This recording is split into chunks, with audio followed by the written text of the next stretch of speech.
Hello YouTube, Professor Codger here. Welcome to Tobacco 309 Scottish Blends.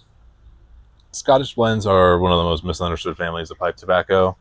Unlike English or Balkan mixtures, there's no universally accepted definition of what makes a blend Scottish. And I'm talking about there being a universally accepted definition of English or Balkan is also a little bit out Right. there. I was going to ask you before we started the video, like, what exactly, but I'm like, oh, let's save it for this. Let's Yeah. see what this teaches me, Right. So, Yeah, and there's no universally accepted definition for it. We'll kind of talk about the things that get called Scottish blends, the characteristics of them. sure. And we're going to use Black Mallory by Rattray as a representative blend. It's often described as a Scottish mixture because it balances Virginia Orientals and Latakia, your typical English components, in a restrained way, incorporating a touch of Cavendish to soften the edges. Okay, so Let you give that a what did you smell say? there. Isn't it all together? Virginia's Orientals, Latakia, and Cavendish? Yes. Smell the Latakia. It's hard to smell anything else, for me. Smell the Latakia, definitely. I can convince myself I'm smelling the Orientals too, but I'm not sure if... Yeah, primarily it's really just a Latakia Yeah. smell for me. Which doesn't mean that's all we're going to taste, but... No, but very barbecue-y kind of a smell. So yeah, this blend demonstrates a smooth, balanced character that would be associated with the Scottish style of blends. Let's go ahead and pack our bowls. Sounds good.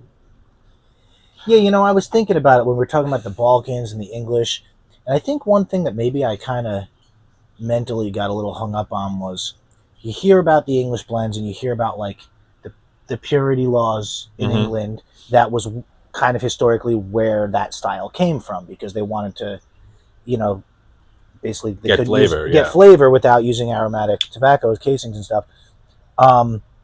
But it's not just like we were saying, it's not like bourbon or scotch where there's strict criteria. These are just styles. So when we talk about like those purity laws, that was sort of the historical origin of what we call English blends. But at this point, it's really just all the blends are just kind of, the families are just kind of a style, general style. And that's sort of amorphous a little bit. Yeah, there's really it doesn't have the laws you mentioned various liquors have there's not those purity laws affecting things anymore. But I think when I first read about what an English blend was years ago and they talk about those purity laws, it almost seemed like that was a criteria. These aren't criterias. They're just kind of, that was more the history. So unlike English blends, there's no historical definition of Scottish mixture. Instead, the term evolved to describe blends that generally feature Virginia as the foundation, measured amount of Latakia, Oriental tobaccos for complexity, your typical English makeup, but also that small amount of Cavendish for some body and smoothness. Emphasis is going for balance rather than bold flavors.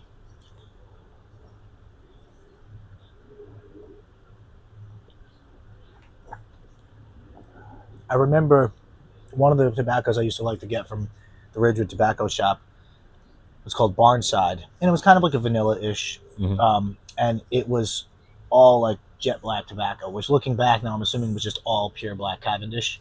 Yeah, which sometimes is, I'm it's sure, deceptive. one of the lane... Like sometimes you do end up with blends that look like that, but like have it's some not, burleys right. in Virginia.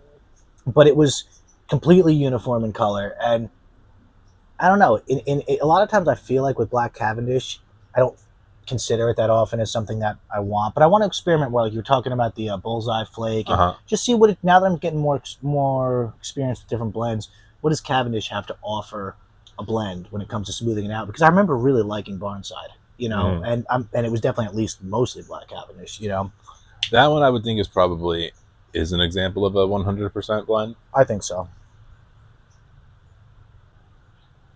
I was looking at smoking pipes, some of the Lane tobacco, and I was wondering, maybe it wasn't Lane, but something. I was like, I wonder which one of these. Some were just pure black Cavendish. I'm like, I wonder which one of these are. They're all these weird cryptic, like letter names. Yeah. They don't even tell you what it's supposed to taste like. They're just like, delightful natural flavors of sweet RxQCL. Yeah, like okay, yeah, like whatever.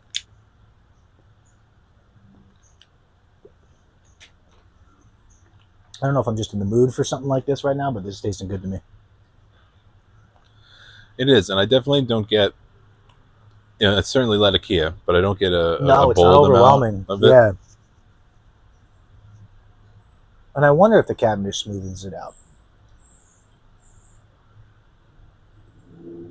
Is that part of what might make it is more common in Scottish blends, the Yeah, Cavendish? yeah. The Cavendish is like a little bit extra to kind of round it out a little bit, balance it out, give it some body without coming in with more flavors. Really, I think one thing that like would help me understand these differences between like Balkan, English, Scottish. They seem to be like subcategories of English, right? Balkan and right? Scottish, right? Yeah, Um, is like if there was a quintessential like components, what would they be? Like a regular English would be Latakia, Orientals, Virginia, yep. Those would be the three core components of an three core English. components, and then And most Englishes, well, I don't know about most, but a lot of Englishes will only have those three components. yeah, maybe some burley, but not necessarily. Sometimes they'll add some burley in there. That might be, I call that a full English. Okay, That's just my yeah, you call it nickname that. for Yeah, it. yeah, Yeah. yeah. I have those things too.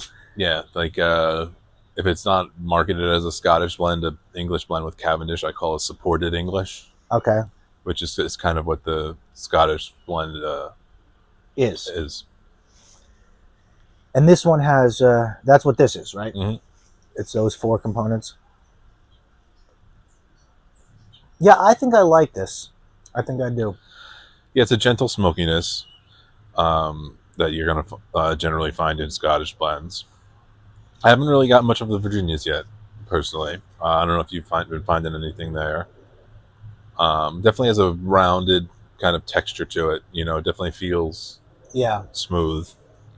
for sure. I'm really enjoying the way the Latakia works in this blend. Like I said, some I don't always Mm-hmm. like, but it's nice to have something like that's smooth. It's like that pepperiness is just smooth. There's never a, it's almost like think of like a Scotch when there's a finish that you sometimes you have something like a whiskey and tastes good, and then afterwards there's that aftertaste that's a little harsh. You taste the Right. alcohol, the burn, and then sometimes you have a drink of something and that doesn't happen at all. You're waiting for it to hit you in a bad way, and it doesn't. You're just like, oh, it just kind of tapered off in a nice way, and that's kind of what this is like.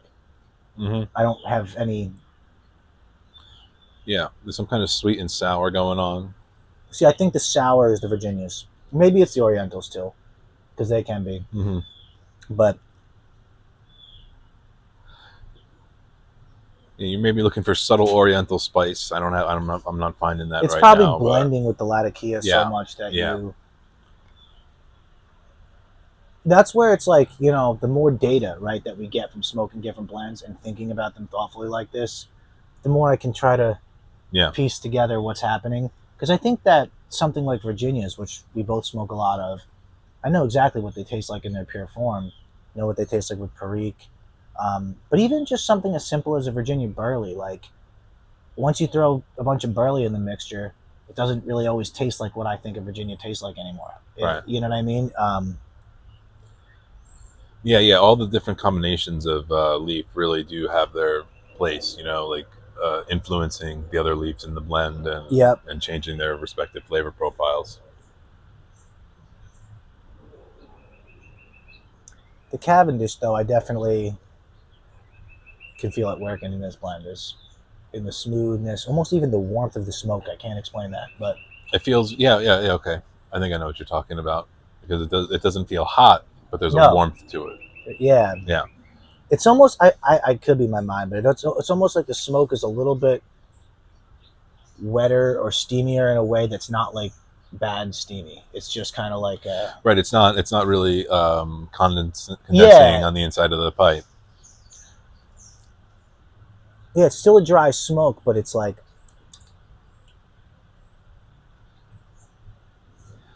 Yeah. So far, it's been pretty consistent for me. yeah, Not. I mean, we haven't been smoking it for terribly long. Not a lot of evolution. Just a very consistent delivering but the consistently same good, kind of thing with every mild. puff. Yeah. Yeah. So it's like a very mild English, very mild English. But I think this is kind of for me. I like this. Lately, Well, I've been craving some Englishes. You know. Scottish mixtures are an excellent choice for Virginia smokers interested in Okay. exploring Latakia a little bit, right? Yeah. Because it's allowing the Virginias to not be overwhelmed by the Latakia. That Cavendish, I guess, keeps the Latakia at bay. Yeah. Also great for English smokers looking for something a little bit softer.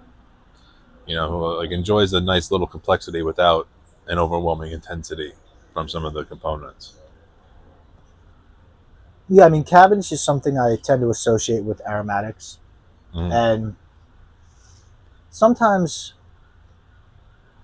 like I've said, I've never really found, and I haven't been exploring lately, but most aromatics I don't love, Mm-hmm. even though I want to. But there are attributes of the way they smoke from the Cavendish, most likely, that I enjoy and I miss, and sometimes I want that, and I'm getting some of that. I don't know how to explain it, but just the mouth feel, the smoke.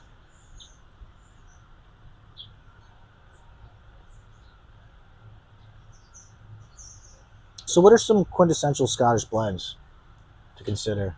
One that I really enjoyed, I don't know if I'd call it quintessential, but it's Strathspey by Cornell and Deal. I think that's marketed as Scottish. Okay, It's got a whiskey topping on it. that sounds really good. I could see that It's going quite with good. this. Yeah. You enjoyed it when we had it. Oh, we did have that. Okay. Yeah. Rattrays, they make a bunch. I don't know about a bunch, but there's a Black Mallory, the Red Rappery is Okay. another one that they have. It's always so hard when you don't know what the heck to buy. You're like interested in stuff, and There's so many blends out there, right? there are. Like it's not easy without some assistance. No, yeah. Well, I guess one of the things is too, you just kind of go out there and try stuff, and if the price is right, you're like, let's give it a shot. Mm-hmm. It's one of the reasons it's good to get kind of familiar with what the components are like early on, so that you can glean what a blend might taste like from the description without being able to, smell it or try it when you're ordering online. My next component, I want to kind of do a little bit of a, I don't know, I want to form an opinion on, even though I've had it plenty, is burley, because I recently did this with Orientals. I did it with the Latakia as well. Mm-hmm. We had the pirate cake, which was heavy Latakia, and I felt like that helped me almost see like what relatively max Latakia was going to be like, or large, Right.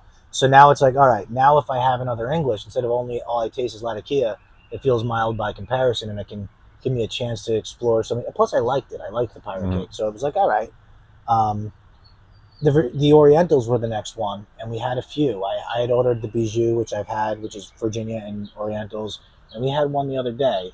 I don't remember which it was, but it was Honor blend. Honor Blend, yeah. And that, I'm really starting to get a sense. Okay, I know what the Orientals are bringing to the table. A lot of the burleys I've had, like we had a Virginia burley we tried, a Newminster something. Yeah, 403. And that was, I didn't love it. I feel like my opinion on burley right now is it does make for a cooler, drier smoke, more formidable smoke. I like that. I'm not loving what it's doing for the taste with it. It's just disturbing my Virginias. Right. Not really bringing much else to the table for me. That may change, like you said, taste change, and they definitely do. But I want to smoke something that's more straight burley. So one day I'll give you a nice vapor that'll change your mind on it. I would like that.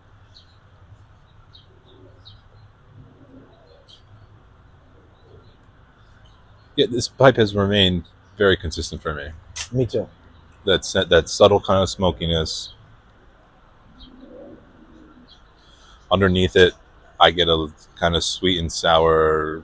Not very intense. No, it's very very it's subtle. in the back, and if you look for it, but I think that's a base, right? But yeah, mostly I'm tasting Latakia and Cavendish, with I guess the Virginia being the there's a regular tobacco involved.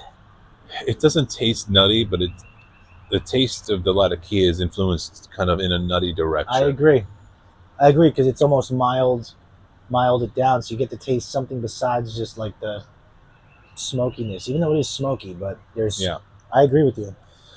And I think this is a great representation of Scottish blends, because it's showing us that pipe tobacco doesn't have to be powerful to be memorable. Mm-mm. No, this is good. Yeah, I think for a while there, I just got so heavily into the Virginias and just kind of fell so in love with them. It's all I wanted. But Yeah, lately, I've been having some cravings for this Latakia English kind of situation. I've been having some vapor cravings. I'll have to have myself a vapor bowl soon. Sounds good. I I love vapors. Yeah. But Scottish blends, their hallmark is balance. They let the components contribute without overpowering each other, and I think we're really getting that here. If you've enjoyed Virginias like you have, but you find English mixtures maybe a bit too smoky, a nice quality Scottish blend might be a good transition step for you. What do we know about about why they call them Scottish blends? Like, is there anything historically about something to look into? Probably just originated in Scotland. The tradition of adding the Cavendish to the English blends would be my guess. Okay. Yeah, I think it's kind of hard to define the history because it's not so defined of a category. sure. Well, I feel like the Balkan, I was looking at it the other day, Balkan pretty much came from Balkan Sobrani, right? It pretty Pretty much much, named yeah, the style. yeah, yeah. Unfortunately, it's not available anymore, but there's been all kinds of attempts at recreating it out there. I saw something, I don't know, called Balkan something else with an S. Sassiani. Yeah. What's the deal with that? It's just a, I've not had it. It's not. I don't think it's made by the same people that make the Balkan Sobrani. right. Who like These are just it's made up a, words, by the way, right? yeah, Sassiani, Sobrani, it's just a jabroni. It's a yeah. like. Well, jabroni is like, has etymology actually. As Oh, a, okay. yeah, As opposed to Sobranians, yeah, but those are not words. um, yeah. Until next time, thanks for watching.